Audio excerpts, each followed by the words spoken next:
രാഷ്ട്രപതി തെരഞ്ഞെടുപ്പിൽ പൊതുസ്ഥാനാർത്ഥിയെ കണ്ടെത്താൻ പ്രതിപക്ഷ പാർട്ടികളെ ഏകോപിപ്പിച്ച് കോൺഗ്രസ്. സോണിയാഗാന്ധി വിളിച്ചു ചേർത്ത യോഗത്തിൽ 17 പ്രതിപക്ഷ പാർട്ടി നേതാക്കൾ പങ്കെടുത്തു. ബംഗാൾ മുഖ്യമന്ത്രി Mamata Banerjee, CPM general secretary Sitaram Yechury, BSP നേതാവ് മമതാ ബാനർജി, എസ്പി നേതാവ് അഖിലേഷ് യാദവ് തുടങ്ങിയവർ യോഗത്തിൽ പങ്കെടുത്തു.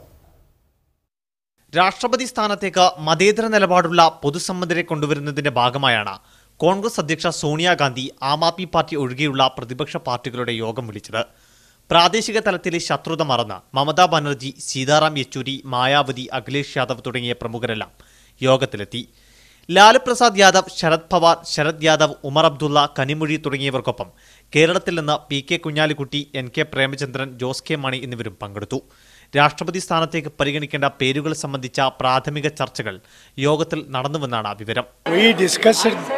If there is a possibility of a consensus candidate and if the initiative comes from the government and if the candidate is secular with democratic credentials and who can defend the constitution, we will consider that name. Otherwise, from the opposition side, we should all put up one candidate. That consensus has been arrived.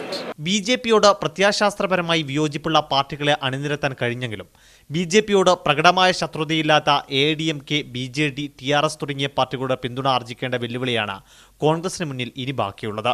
Modi സർക്കാരിന്റെ 3ാം വാർഷിക ദിനത്തിൽ വിളിച്ചു ചേർത്ത യോഗത്തിന് രാഷ്ട്രപതി തെരഞ്ഞെടുപ്പിനപ്പുറത്തുള്ള രാഷ്ട്രീയ മാനവും കൽപ്പിക്കപ്പെടുന്നുണ്ട്. വരാനിരിക്കുന്ന തെരഞ്ഞെടുപ്പുകളിൽ വിശാലമായ പ്രതിപക്ഷ ഐക്യം രൂപപ്പെടുത്താനുള്ള ആദ്യ പടിയെന്ന നിലയിലാണ് നീക്കത്തെ കോൺഗ്രസ് കാണുന്നതെന്നാണ് വിലയിരുത്തൽ. മീഡിയ 1 ഡൽഹി.